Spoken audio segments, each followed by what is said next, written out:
नमस्कार आप सभी को समर्थ वैदिक ज्योतिष की टेस्ट क्लास नंबर 5 में आपका स्वागत है। आज जो अपन समझने वाले हैं मैं और आप वो समझेंगे चंद्र राशि के बारे में। चंद्र राशि क्या होती है, ये कैसे डिसाइड होती है। जितनी भी न्यूज़पेपर में या सोशल मीडिया पे जितने राशिफल आते हैं वो सभी राशिफल किसी भी व्यक्ति या जातक की चंद्र राशि के आधार पर बताए जाते हैं 90%। अब ये जो जन्म कुंडली है, इस जन्म कुंडली में जन्म के समय जितने भी ग्रह होते हैं किसी भी व्यक्ति के, वो जो यूनिवर्स में पोजीशन होती है वहां पे इनको रख दिया जाता है। अब अगर किसी व्यक्ति का चंद्रमा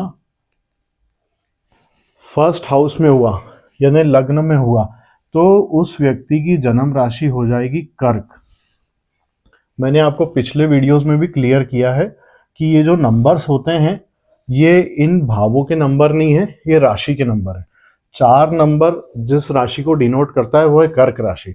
अब अगर यहाँ पे किसी व्यक्ति का चंद्रमा नहीं हुआ, यहाँ पे किसी का चंद्रमा हुआ जब उसका जन्म हुआ था तब, तो उस व्यक्ति की राशि हो जाएगी कुंभ राशि।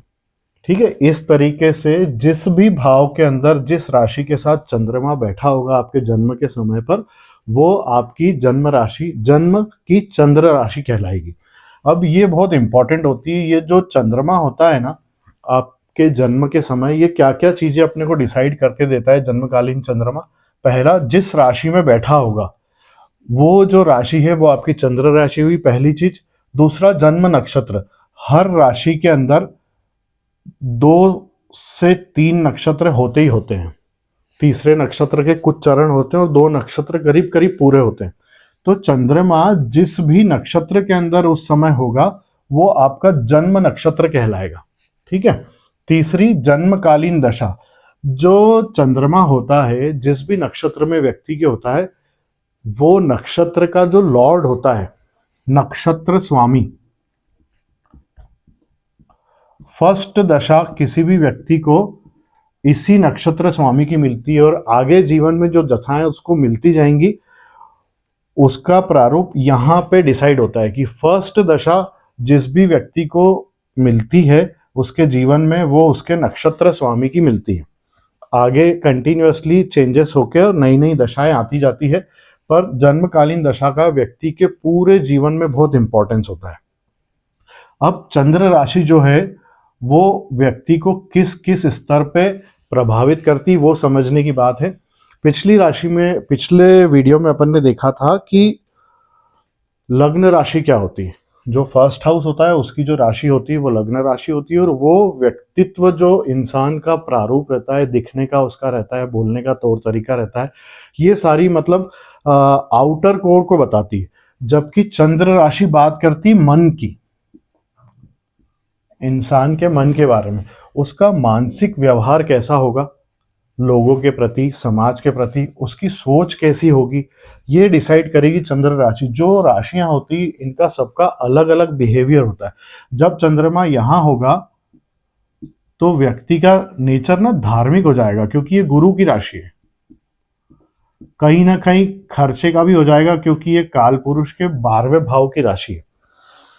इस तरीके से हर राशि की अपनी कुछ क्वालिटीज होती हैं, चंद्रमा उसको ले लेगा और वो व्यक्ति के सोच में, व्यवहार में, मन में ताम्र दिखेगी।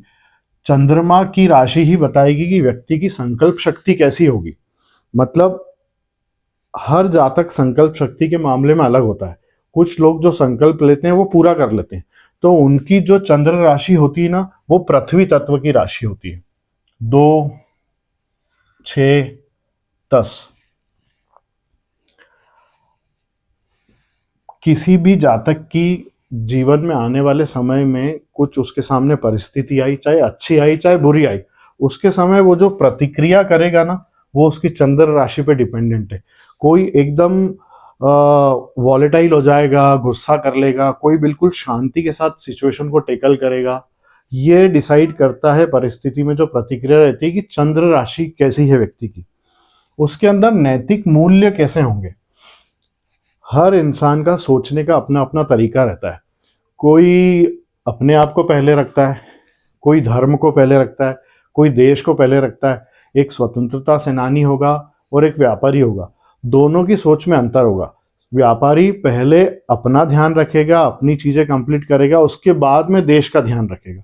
जबकि एक स्वतंत्रता सेनानी होगा, वो हर चीज में पहले देश को रखेगा, हर चीज में देश के बारे में अच्छा सोचेगा, बाद में उसको अगर कुछ मिल पाया तो ठीक है।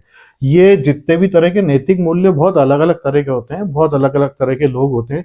ये जो नैतिक मूल्य व्यक्ति के जीवन में रहते हैं, ये भी चंद्र राशि से डिसाइड होते हैं। अब बात करें जन्मकालीन नक्षत्र की। ये सब वो चीजें हो गई जो व्यक्ति में अपने को दिख रही हैं कि उसकी मानसिक व्यवहार कैसा है, उसकी संकल्प शक्ति कैसी है, उसकी परिस्थितियों में उसकी प्रतिक्रिया कैसी है, उसके अंदर नैतिक मूल्य कैसे हैं, किस तरीके के हैं। अब जो जन्म नक्षत्र होता है ना, जिसमें चंद्रमा होता है, वो पूरा पूरा सब कॉन्शियस माइंड के लेवल पे काम होता है। जो नक्षत्र होगा और जो नक्षत्र का स्वामी होगा, ये दोनों सब कॉन्शियस लेवल पे काम करते हैं।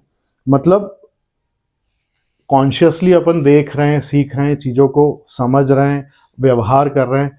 पर जब कोई काम अनकॉन्शियसली होता है, उसका कंट्रोल नक्षत्र स्वामी और नक्षत्र के पास होता है। ये जो अनकॉन्शियसली काम की बात अपन कर सकते हैं, ये व्यक्ति जीवन में किस चीज़ को सीखना चाहता है, जीवन में किस तरह के कार्य करना चाहता है, इन सब चीज़ों पे इसका बहुत ज़्यादा प्रभाव होता है, नक्षत्र का और नक्षत्र स्वामी का। Thank you very much.